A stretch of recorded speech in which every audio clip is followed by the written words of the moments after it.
Earthlings. This is Tali Lahavi from Planet Heart Garden here. This video will be mainly about how I change the landscape, where I source the soil. Nobody knows this method. I am not talking about composting. I'm definitely not talking about buying topsoil, which just flies away. I have another method, and it's really great, so I'm gonna share it. It's January right now, 11th, 2026, and my yard used to be completely flat, everything, both in the back and in the front. I didn't really have cute little little hills, and the closer I started planting more and more trees, I realized that I wanted some of them to have places for their roots to go that won't compete as much with other ones. Like the mulberry, it'll send its roots everywhere.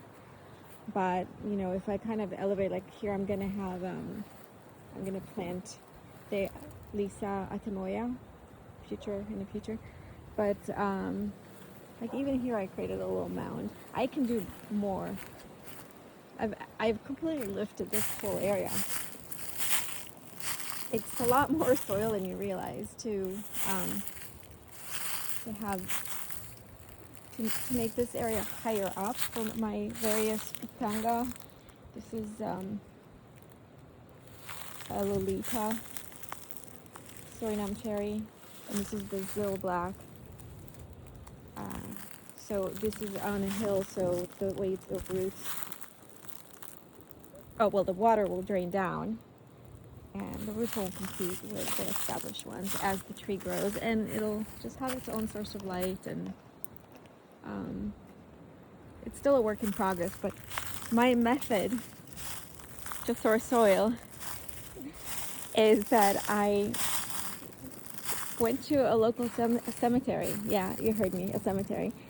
And I talked to the head of the grounds, the one in charge, and he actually had piles already set up for really clean soil, and he divided it by if it's clay or sand. And not only did he allow me, but it was useful. I was recycling. I was helping them to get rid of the soil, and he helped me. He helped me to lift it into the car. So,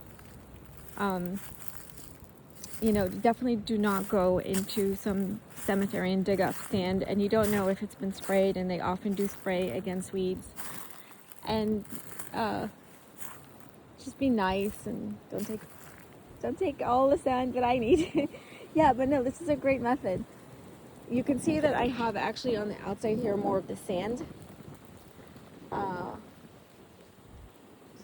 And then sometimes I have more of the clay. So now this I'm gonna build this whole thing out, this whole area, but I built this one more recently, as you can tell, just so it gets its own space for its own roots and doesn't have to compete with a mulberry. So if you're wondering why my mulberry has leaves in January, we did not have a very cold winter, and I've been told that we need to go ahead and strip the leaves on our, and I also still have to cut it, so I haven't done my winter chopping. I will. You'll get to see the before and after in a separate video, because I still don't know how to edit. Sorry, as you can tell. Anyway, look at my governor's plum. What's it called? The orange chocolate. I'm so excited.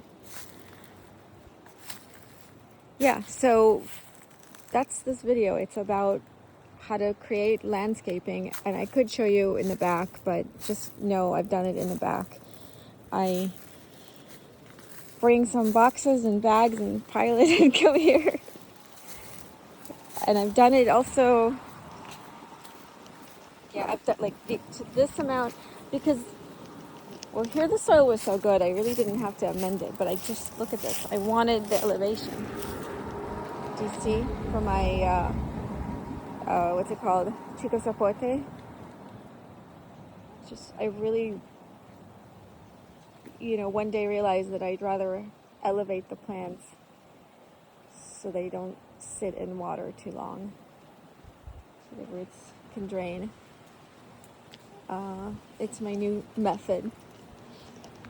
This jujube is amazing. I've been eating from it already. Look at can you see all the fruits on my jujube?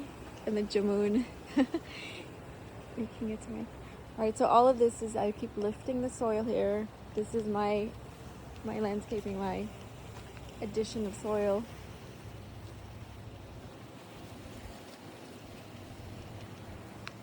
Yeah. Some places I really brought more soil than others. So you can see it. Here I started running out. I wanted to make it higher, but I gave up because I ran out of sand. This I really brought a lot. This is the future home of my next jujube. Oh hey!